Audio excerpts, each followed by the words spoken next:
galing po sa ombudsman.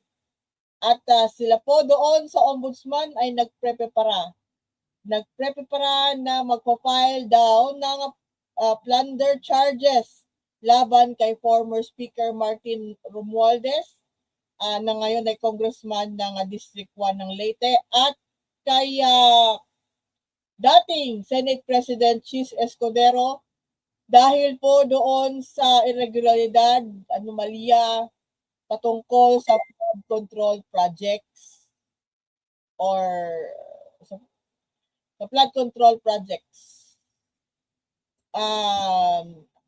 Lagyan mo na din ng context.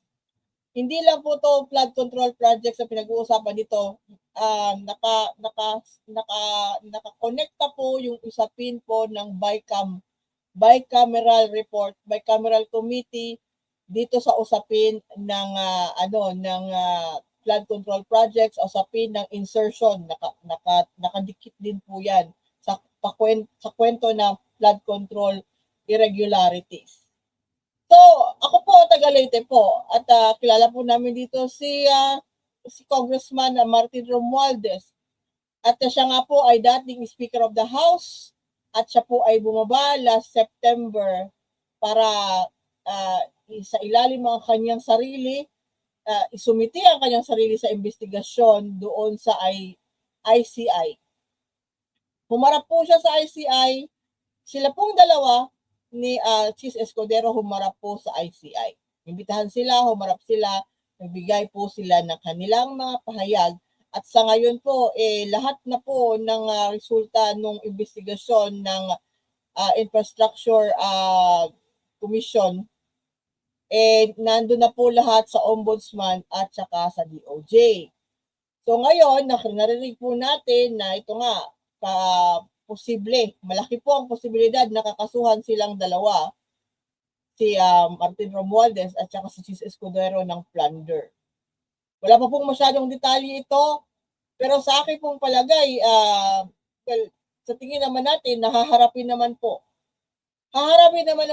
ni Congressman na Martin Romualdez ito.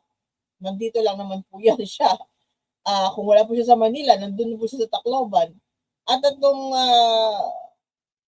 ito naman si Chis Escudero, ganun din po. Humarap naman po sila in fairness, humarap sila, nagbigay sila sa kanilang mga salaysay nung iniimbestagahan pa itong issue na ito. Pero between sa kanilang dalawa, kung ang usapin po ay patungkol sa bicameral report, wala pong pirma. Hindi po pirmado si Congressman Martin Romualdez doon sa papel. Wala po siyang pirma as bilang Speaker of the House doon sa bicameral report. Tradition po na hindi po nakikialam ang Speaker at saka Senate President sa BICAM committee. Si Chis Escudero po ay may pirma sa papel. Meron po siyang pirma doon sa papel at siya po ay na-identify na siya po yung may insertion. Kung magkano yung insertion ay tumapalo po ng mga 140 billion pesos po. Si Chis Escudero yung may pirma sa papel. Si Congressman Martin Romualdez, nung panahon na siya ay Speaker of the House, nung nangyayari ang mga yan, ay wala pong pirma. Between sa kanilang dalawa, ang mas delikado na baka tuluyan makasuhan ng plunder sa Sandigan Bayan ay si Chis Escudero. Kasi po siya yung may pirma sa papel na pinagsimulan ng kaguluhan na ito, kung kailan nabulgar. Importante po kung may pirma kayo doon at siya po talaga yung tumatayo pinakamataas na may katungkulan sa gobyerno doon sa BICAM noong mga panahon na yon. Si Chis Escudero kasi siya po ang Senate President. Malinaw na. So, good luck na lang po sa kanila at madali naman po isolve yan ang problema kung wala silang kinalaman, harapin nila, harap nila yung mga sarili nila, ipagtanggol nila yung mga sarili nila sa korte. At kung sila ay mapatunayan na walang sala, edi ianon sila ng korte. Papanigan sila ng korte at ipapawalang sala sila. Ganun po. Pero kung guilty ka at nakita sa ng korte na yung guilty ka, yun, iba na po yun. Ibang kwento na po yun mangyayari ganun. Di ba? So, good luck. Sige, patuloy mo yan na Ombudsman Boying.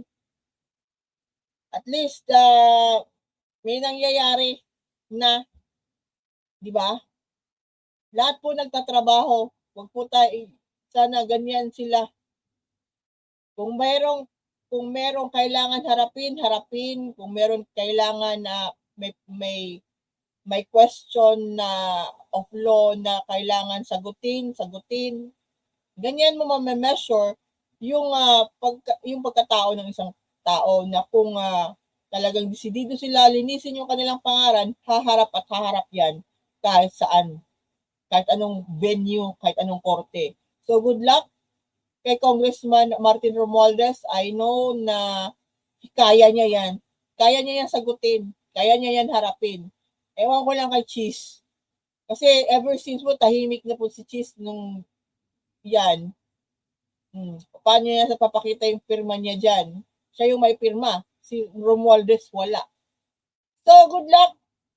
At sunod na po ay alam na po natin dahil mataas po ang tawag dito. Sunod na po ay alam na po natin dahil mataas po ang gasolina ngayon. At alam po natin na posibleng pumalo po sa 170 per liter, my God. Sana po wag naman po. Pero wag po naman tayo masyadong nagpapanik pa. Meron pa rin po mga paraan paano po makakita pa rin ng paraan para hindi masyado tayo naghihirap sa transportasyon. At ang Marikina po ngayon ay meron na pong libreng sakay. Sa mga taga Marikina dyan, meron po kayong libreng sakay, arangkada at gagamit po ang inyong syudad ng solar-powered e-jeepney. Libreng sakay, solar power, hindi po yan siya kumakain ng gasolina. So, dito po sa Ormoc City, i-share ko lang po, meron din po kaming ganyan. Meron po kaming e-powered na mga jeepneys dito. Matagal na. Matagal na din. At ngayong mga summer months at nakita ko one time na umiikot po yan sa buong syudad. At doon po sa Robinson's Place, doon po sila nagte-terminal doon. Pero umiikot po yan, libreng sakay. At nga pala, update lang nga po yung mga tricycle driver nga pala namin dito sa syudad. Sa Ormoc City po ito na meron na magbibigyan na po yung mga tricycle drivers namin dito nung 5,000 na ayuda. Di po ba? So, hindi na lang na-include na po ang Ormoc City sa ayuda. So yun nga, kung meron maganda po yung ginagawa ng Marikina, naghanap sila ng paraan para lang maibsan yung matulungan yung mga kanilang mga kababayan doon na makasakay pa rin ng sasakyan na hindi kailangan na naggagasolina. So, good job sa Marikina. Which means kung na next time ako pupunta ng Marikina, kung makapunta ka doon, meron akong gustong puntahan doon na store na nagsasell ng bags. Kasi magaganda po yung mga bags at mga shoes dyan sa Marikina. Di ba? So, good job po sa Marikina. Next, pumasok po na balita. Lumitaw. Ang sabi, lumitaw po ang pangalan na Mary Grace Piatos sa mga dokumento na hinihingi ng House Committee on Justice matapos mag-issue ng subpoena ang isang COA auditor kaugnay ng confidential funds ni Vice President Sara Duterte. At inaasahan po sa April 14, inaasahan po na haharap si State Auditor number 5. May level po ang mga state auditors natin sa COA. Si Attorney Gloria Camora, haharap siya sa 14 nga at magsusumite siya ng mga original po na mga records mula sa Office of the Vice President sa April 14 sa pagbabalik po ng House Committee on Justice hearing patungkol po sa impeachment ni VP Sara Duterte. So inaasahan po, kahit sinabi na naman po ito, so inaasahan po na dadalhin po yung papel doon sa House at makikita natin yung pangalan na Mary Grace Piatos, papaano po yun na-entra sa record, sa dokumento ng COA at saka sa DepEd. Original copies na po ito ng galing sa OVP at sa Department of Education for the fiscal year of 2022 and to 2023. Yun po. At ang kasama daw sa papel, ang kasama po dito ay mga cheque, mga voucher, mga liquidation reports at iba pang mga disbursement na mga receipts. So kabilang sa mga dokumento na inaasahan natin sa April 14 na makikita at ipepresenta doon sa House Committee on Justice, yung mga pangalan din, hindi lang po kay Mary Grace Piatos. Makikita po natin yung mga pangalan na gaya ni Milky Sikuya, ni Kokoy Villamin, ni Irene Tan, yung mga Dodong, madami po yung listahan na yun. Si Chippy McDonald, makikita po natin yun sa 14. Inaasahan po natin na yun na po. Ang gagawin po ng House Committee on Justice, kaya po ito ginagawa ngayon, yun na po yung requisitos na inutos kanila gawin ng Supreme Court para kung paano mag-proseso. Ano na yung proseso na dapat itahakin kung meron silang impeachable officer na i-impeach.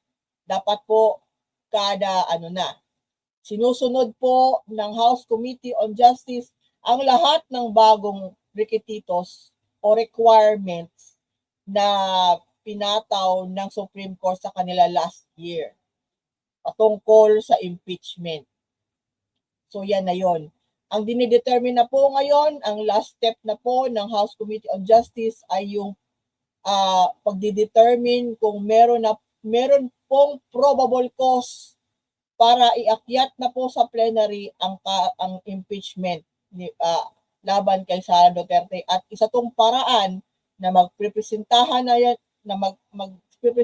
na po ng ebidensya at mga witnesses next week. Yes, next week po. Next Tuesday. Yeah, April 14, next Tuesday. So yun na po, yun po ang isa sa mga inaabangan natin na haharap na po ang mga tauhan ng COA mismo. Maririnig na po natin ang mga tauhan ng COA kung patungkol sa mga acknowledgement receipts, disbursement fund, yung mga ganun klase na yun po ay only yung mga eksperto po sa accounting, sa bookkeeping ang nakaka-appreciate. So, yan. Next. Yun na nga. Sinabi na nga po ng House yung mga dokumento ng COA patungkol sa mga funds ni VP Sara Duterte. Sinabi na po at yun na nga, mag-a-appear na po sila sa April 14. May papel po. At ewan ko ba kung kailangan na inimbitado po ang kampo ni Vice President Sara Duterte din sa mga hearing na yan. Kasi meron po silang, pwede po silang magbigay ng kanilang counter evidence. Di ba ba? So, nasa sa kanila na po iyon. Kung sisipot si Vice President Sara Duterte o hindi, or yung mga abogado.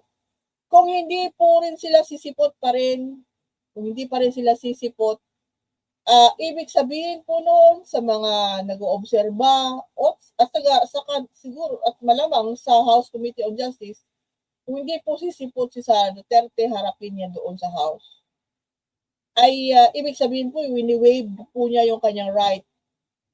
Wini-waive po niya yung kanyang right to be heard and to defend herself doon sa House. Doon sa House pa lang. At siguro gusto lang niya dapat paakyatin agad sa Senado, pero tumatakbo sa Supreme Court yung kanyang kampo para ipa-dismiss yung kaso, yung impeachment sa kanya. Hindi ko po alam kung paano nila naiintindihan naman ang nangyayari yung kampo ni Sara Duterte. Kasi ito yung kanilang gusto last year, na bigyan sila ng pagkataon ng due process.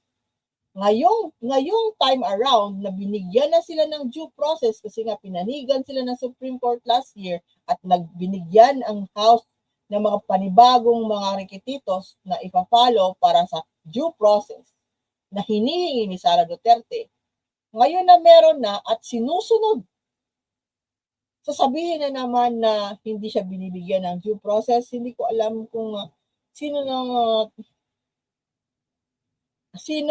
yung uto-uto na magpapaloko sa ganung klase na logic.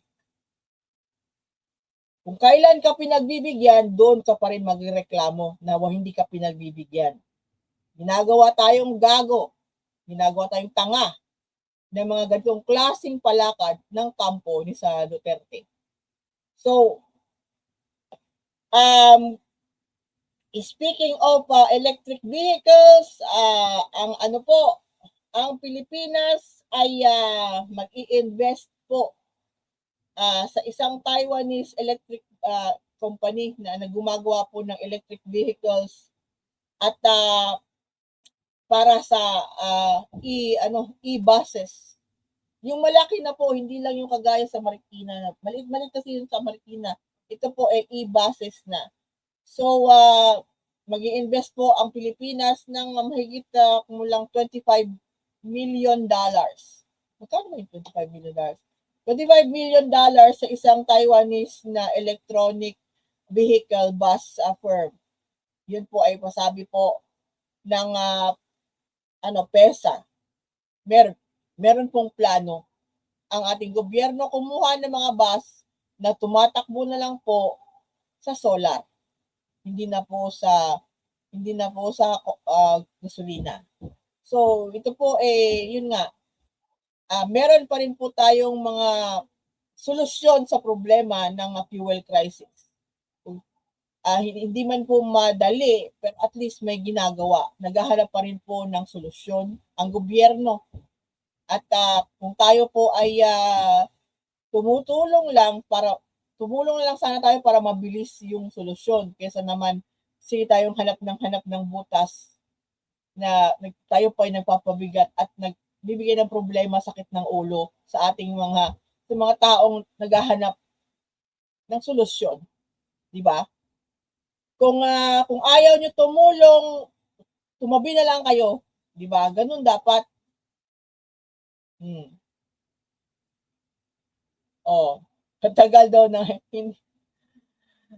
Ang tagal ng April 14, sabi nung isa, ano ba ngayon? April 7, in a week. 7 days more. Mabilis naman ngayon eh. 'Di ba? Mabilis naman ang panahon ngayon. So, next po. At kaya nga po ang ating gobyerno po ay despite na sa sinasabi ng mga fake news peddler po na parang pinapalabas na paralisado na daw yung ating gobyerno, hindi na nakakagalaw dahil sa krisis.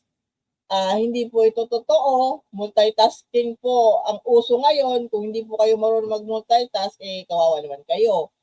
Sa ngayon po, ang Department of Trade and Industry natin, DTI, ay officially nag-launch ng 4 billion pesos na MSME Business Fund. Nag-o-offer po ng micro, small, and medium enterprises. Tapos, ito po para mag-expand, ongoing ma-expand ba, magbigay ng konting tawag dito, operasyon kahit na po tayo nasa may oil crisis. Merong may oportunidad po na binabahagi ang DTI sa mga maliliit na negosyo na kung sinong gustong tumagtayo ng negosyo ng ganitong insentibo para kung kayo po ay may word sa Bisaya, kugihan. Kung kugihan kayo, kung madiskarte kayo, kung kailangan po ninyo gusto niyo mag-business, kahit na sa ganitong klaseng sitwasyon na mahirap ang buhay dahil nga mataas ang mga bilihin dahil sa isang sitwasyon na hindi naman natin na ginusto, tayo lang po ay naapektuhan doon sa crisis sa Middle East. Ang Department of Trade Industry pa rin po ay nag-o-offer doon sa mga interesado na magtayo ng maliit na negosyo, bibigyan sila ng insentibo.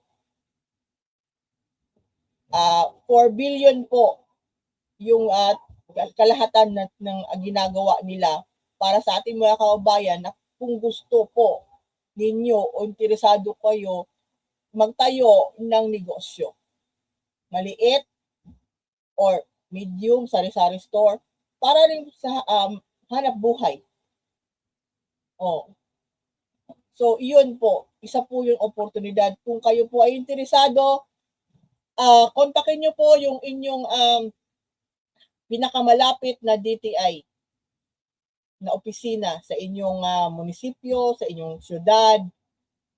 Maghingi kayo kung anong kailangan ninyong gawin para maka-avail nitong offer na ito. Kung gusto po ninyo magnegosyo, lumapit na lang, kayo na po lumapit sa inyong mga lokal na mga agency dyan. Kung talagang desidido kayo, maghanap ng paraan para lang magkaroon ng hanap buhay kahit na mahirap po ang buhay. So, yun po ngayong hapon ang mga balita na aming tinutukan para malaman ninyo. Mabilis yata masyado. Wala po yata akong 30 minutes. Kasi kanina po, before po ako pumasok, nagsusulat po ako. Hinahanap ko po yung mga gumawa po ng fake news regarding po sa kumalat po na viral content over the last 2 days about may mga social media personalities na identified po na mga pro-Duterte na gumawa po ng content na pinapalabas, sinasabi na si PBBM daw po, si President Bongbong Marcos ay meron pong sakit na colon cancer at iyon po ay stage 4 na daw at meron pang isa na content creator sinabi dumudumi na daw ng masintabi po sa mga nag-snack ngayon ng merienda nag-ano na daw. Ano po, tinutukan po natin ito at hinanap ang source. Hinanap po natin yung source kung saan po ito nanggaling.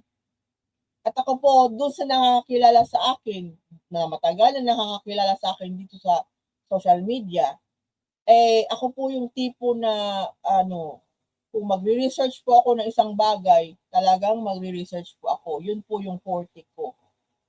Makikita po ninyo yun sa write-ups ko. Wala po yung, detalyado po ako magkwento. At sa pagsasiyasat ko kanina, sa mga itong patungkol na meron daw ay na cancer si PBBM, terminal na daw, ganito, ganyan. Ay hindi pa po pala to first time na kwento. Ito po ay lumabas noong Pebrero pa. At ang unang-una pong naglabas ng kwento na ito ay si former Duterte spokesperson Harry Roque. Siya po yung una niyan. Nung the other day, nakita natin, nagpo-post po si Rowena Guanzon. Hindi man niya sinabi explicitly yung pangalan ni PBBM, pero alam natin yung tinutukoy niya. At hindi lang siya, madami po mga TikTok content creators na aligned sa kanilang kampo na ganun din po. Isa na doon yung tinatawag nilang Iloy Burgis na based po sa Dubai. Na Ilongga na may kaso pong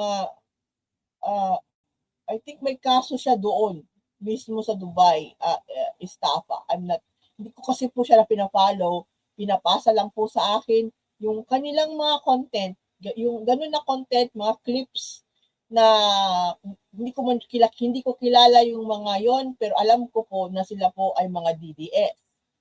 So yun po, madami pong screenshot, madami po sila. At yun po ang kanilang inuulit-ulit na meron daw sakit na cancer si PBBM.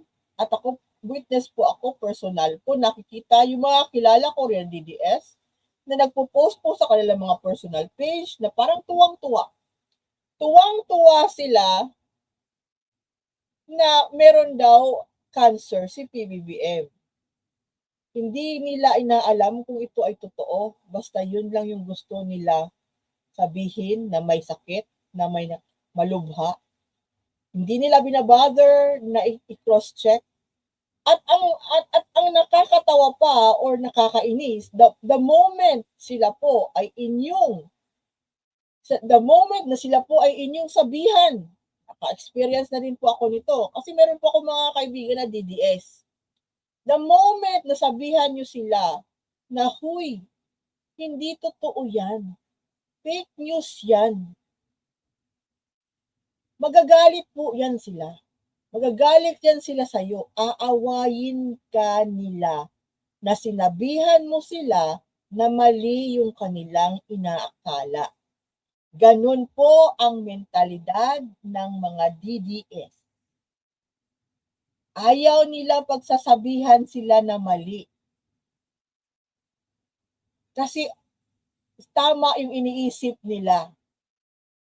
Tama yung iniisip nila na masisiyahan sila na yung isang tao may sakit na cancer. Kasi ikakamatay ng tao na yun. Ganun na po ang ugali ng mga Duterte followers, Duterte supporters. Kulto sila. Kulto talaga po sila na. At kahit mo na i-correct sila, ang masakit alam mo na fake news yung sinasabi nila at sasabihan mo sila na fake news, ikaw pa yung masama. Ikaw yung masama na sinabihan mo sila ng katotohanan na yung ginagawa nila ay mali. Hindi tama. Sobra na. Bastos na. Hindi nila yan babaliwalain ka lang nila at sasabihan ka na huwag kang makikialam sa kanila Kasi yun yung kanilang opinion. Opinion nila na magsaya sila na may sakit ang isang tao. Ganun. Ganun na po ang ugali. Ang level ng ugali ng mga Duterte supporters. At yun nga, sinabi ko, February pa po ito, ang nanguna nito ay gawa po ng kwento si former spokesperson Harry Roque. Alam po naman natin nasan si Harry Roque. Alam po natin ang estado ni Harry Roque, fugitive po yan. Kinall out na po noong February pa ng Malacanang si Harry Roque. At pero hindi lang po si Harry Roque kasi ganito po nangyayari pag sa mga SOCMED ng Duterte. Isang tao magagawa ng kwento, in a few hours, sunod-sunod na po yan sila maglalabas ng kanilang content, similar content. At nung last February po, yun nga, nakita lang din po natin ng content si Jason sa at sino pa nga yung isa? Si Jeffrey Celis. At pero ang nakasuhan silang ang talagang tawag dito, yung natamaan ay yung Jack Agorta. Yung Jack Agorta po ano siya yung natamaan po talaga kasi kinasuhan po siya ng NBI ng cyber libel. At nag-appear naman din siya sa NBI. At doon siya nanghingi ng paumanhin. Naghingi po siya ng paumanhin sa presidente. Ang rason daw niya kaya niya ginawa yung content na yon at pinalabas yung peke. Sino ba nakaka-remember dito yung peke na St. Luke's na medical certificate na pinapatungkol daw yung may sakit na yung PBBM. Peke. Ginawa po daw niya, ang rason po ni Jack Agorta, vlogger po yun siya, ang rason daw po niya kaya gumawa siya ng ganon na content na nag-publish ng fake na medical certificate, medical document, dahil daw po sa uso. Nakikiuso daw siya sa fake news na ginagawa ng kampo nila. Ganun po talaga ang mga fake news peddler. So nakikiuso for the clout, for the engagement. Yun lang po yung rason niya kaya niya pinublish yung peke. Inamin po niya na peke yung kanyang pinublish. So hindi ko maintindihan bakit hanggang ngayon meron pa rin talaga silang nauuto ng mga kababayan natin na naniniwala sa kanilang fake news. So ngayon po nung dumaan po na Holy Week, sinabi po, inulit, nirehash po yung kwento ng cancer, ng colon cancer, nirehash po. Inulit na mga DDS SOCMED influencers yung kwento ng cancer. At ang unang-una natin nakitaan na ganon, patungkol ganon na kwento ay yung si Rowena Guanzon. Nandito po sa aking monitor ang lahat ng datos na kinuha ko since kanina pang umaga sa internet. Kung saan source. Kung meron akong kailangan tanungin, kinukulit ko po yung kailangan kong tanungin. Magme-message po ako ganyan. Padalan mo ako ng ganito ganyan. Pero sa ngayon po, nabubuo ko na to ang aking sinusulat para po mamayang gabi. Ilalabas ko na naman po ito. Makikita po ninyo doon na tila bang nauubusan ako ng kwentong paninira ang kampo ng mga Duterte laban kay PBBM. Nauubusan na po nila. Kasi yung kwento pala nitong cancer na ito, rehash na. Inulit na. Paso na. Meron na nakasuhan. Ngayon, gusto siguro nila, kaya nila inulit this nung Easter Sunday lang, nung Domingo, nung Sunday. Gusto nila ulitin tong kwento nito kasi hindi pa siguro sila nahimasmasan, nakukulangan pa po ang Duterte camp or SOCMED personalities, nakukulangan pa sila ng kakasuhan sa kampo nila. Yun yung impression po. Yung nakikita natin. So si Ruwen Aguanson, gumawa-gawa ng kwento. Pero alam naman natin na yung kwento nila nung weekend, galing kay Harry Roque. At may nakasuhan na po ng cyber libel nung February pa. So ngayon, gusto pa nila, mayroon pa rin masampulan. Ganun siguro kasadista ang mga DDS SOCMED influencers, ano? So, antabayan na lang po yung inaayos ko pa po yung notes ko. Ako po kasi kung gumagawa po ako ng content, hindi po ako yung tipong gumagawa lang ng content dahil content lang. Kahit po video lang yan, kailangan ko po alamin kung saan galing, saan papunta, sino yung mga involved, ano-ano. Ano yung link, ano yung saan galing, yung mga ganun. Kung hindi ko ma-verify thrice, kung nagdududa ako kung saan yung source, hindi ko po yun nilalabas. So, yung mga nakakakilala sa akin, the way I write dito, doon sa Facebook, alam nila na, hindi ako sumusulat kung hindi ko yan mababack upan ng mga datos, mga news links. Hindi po. At doon sa mga nareklamo na mahaba yung sinusulat ko, ibig sabihin po, kung nahabaan kayo sa sinusulat ko, hindi po yun para content sa inyo. Kasi hindi po kaya ng inyong utak yung ganun na proseso ng thinking pag anuhan na po ninyo na mahahaba na content. Sinasadya ko po na mahaba yung content ng aking post doon sa Facebook. Sinasadya yun po. Hindi po pangmasa. May nagpi-PM sa akin, meron sa akin nagpi-PM sa inbox ko, mga kaibigan. Nagrereklamo, hindi daw pangmasa. Hindi daw pangmasa yung the way ko gumagawa daw ng mga write-up. Well, I do not intend it to be for the masses talaga. Kailan po ba naging pangmasa ang Hermes? Ang Louis Vuitton na mga bag na mamahalin, ang mga Hermes na Birkin at saka Kelly bag, kailan po ba naging masa yun? Hindi po pangmasa. Ganun po ako. Lahat po ng sinusulat ko doon na write-up na mahahaba, curated po yan. Kino-curate ko po yan. Mahabang proseso po yan. Hindi lang, halos isang araw ako, kung talagang inaayos ko isang araw po yan, ang isang write-up, kaya mahaba. Ganun po yan. Ganun kadugo yung the proseso na ako po ay nagsusulat ng ganun mga kahaba. At kagabi nga po, bigla lang ako nag-nosebleed. Kadalawang beses na po ako nag-nosebleed. Ngayong araw, kasi madaling araw, naabutan po ako ng madaling araw, nagsusulat.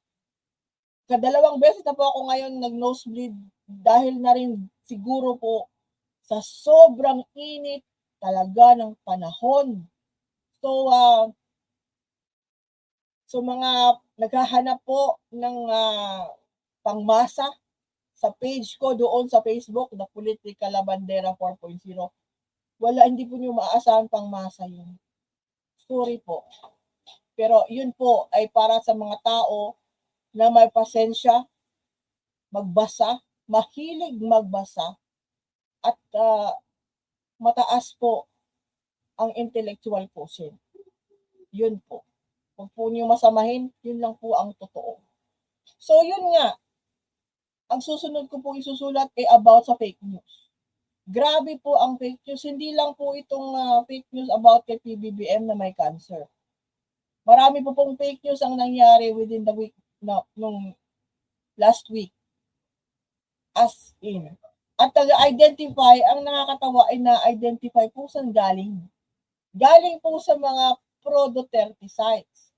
Pro-Duterte pages. Sa kanila galing. Doon kampo galing. Ang mga pinklawan po hindi sila abala. Wala silang pakialam yung mga pinklawan, mga dilawan. Wala silang abala ang mga pinklawan at mga dilawan ngayon sa ibang bagay. Usually, ang mga pinklawan, ang titripingan nila ngayon mga si Sara Duterte. Yung nakikita ko po sa mga pinklawan content creators yung mga patungkol po kay Sara Duterte, yung kanyang pagbibisita, pagiging guest sa mga graduation ng mga elementarya at mga kindergarten. At isa sa mga pino-point out po ng mga pinklawan at mga dilawan po bakit hindi daw po iniimbitahan si Vice President Sara Duterte sa commencement ng mga college, postgrad, yung mga ganon, yung mga college ba, yung mga matataas na po na level. Bakit elementary at saka kindergarten yung kanyang inaano?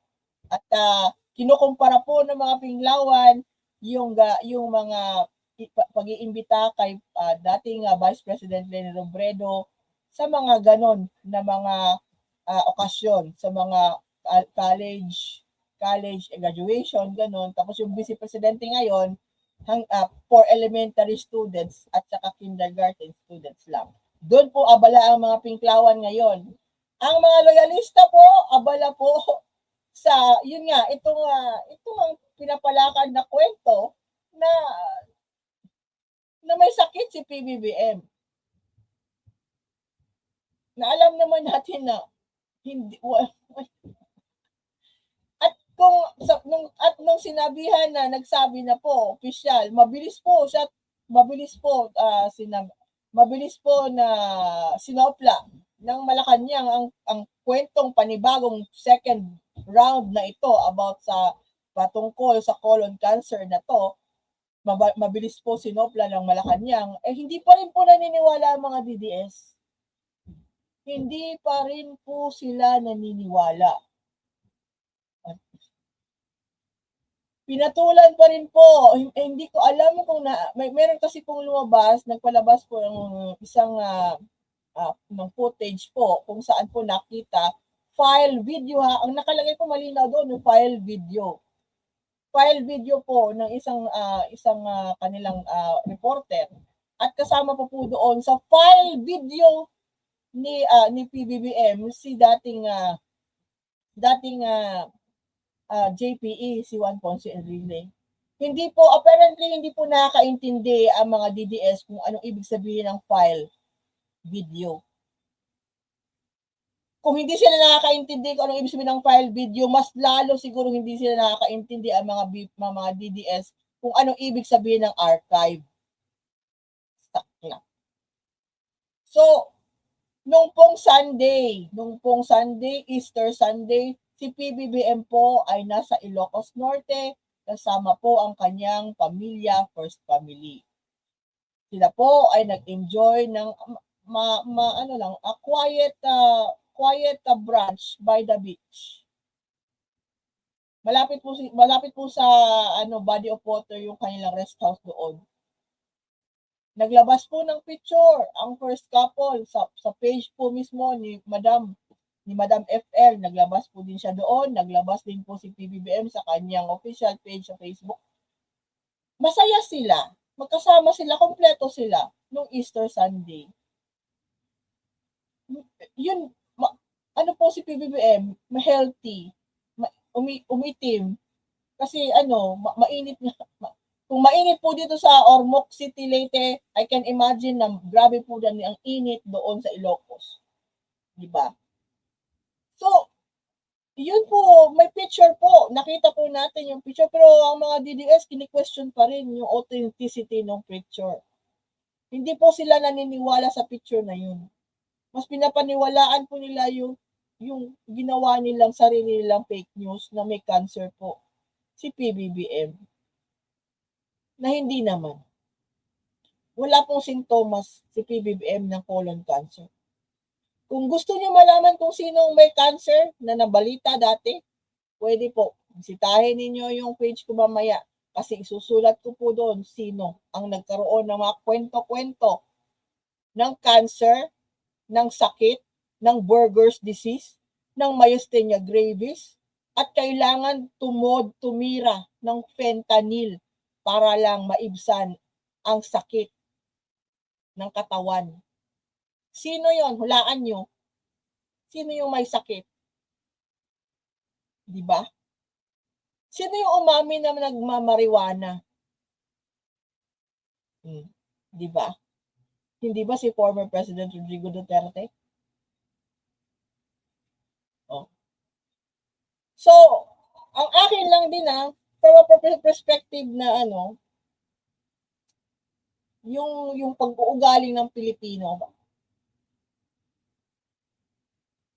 Kung kayo po ay naturuan ng maayos ng mga magulang ninyo, mga lolo-lola ninyo, isa po sa mga bagay na tinuturo sa atin ng kabataan as we grow up, na huwag tayong magnais ng kasamaan sa kapwa. Huwag tayong magnais. Never pray ill na ibang tao magkasakit, mapahamak. Hindi po sign ng magandang pagpapalaki ay yung isang individual na natutuwa na ang kapwa ay magkakaroon ng sakit na cancer o kahit anumang sakit na malubhang sakit. Hindi po yan magandang pagpapalaki kung ganyan klase ang nakikita mo sa isang tao na natutuwa na magkakasakit ang isang tao at posibleng yun na ikamatay niya.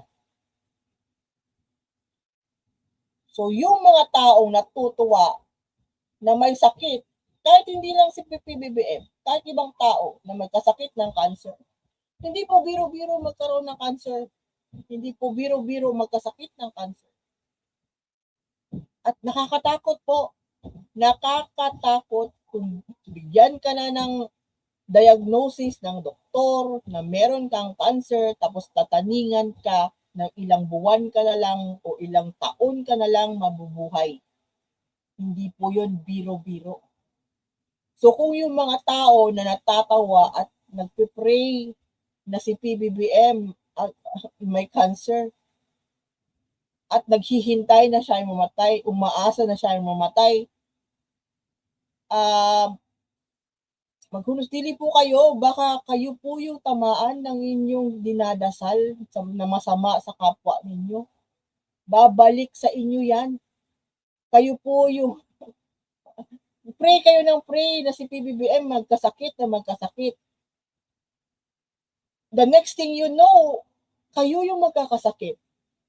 Kayo yung magkakasakit ng colon cancer stage 4. Nabibigyan na lang kayo ng doktor ng 3 to 6 months. Kung ayaw nyo, kung hindi po kayo naniniwala sa Diyos, matakot po kayo sa karma. Meron po kasabihan sa Bisaya, sa mga Bisaya, ang gaba dili magsaba. Ang malas, pag dumapo sa inyo, hindi yan mag-iingay. Dadapo na lang yan sa inyo. Ang gaba, dili magsaba. So kung kayo po ay nag-wish, nag-pray, na masama sa kapwa, na sana ganito, ganyan siya, mamatay na siya, mag-unang siya, ganyan. Ang ibig sabihin po niyan, kayo po ay hindi po kayo hindi po kayo pinalaki ng mga magulang ninyo o yung mga tao na nag-aaruga sa inyo pagpapalaki ninyo. Hindi po kayo pinalaki ng maayos. Kawawa po yung kanyang mga anak. Kung ganun din po ang instruction na bibigay ninyo sa kanila, na maging masaya kung ang ibang tao po ay may sakit. Di po ba?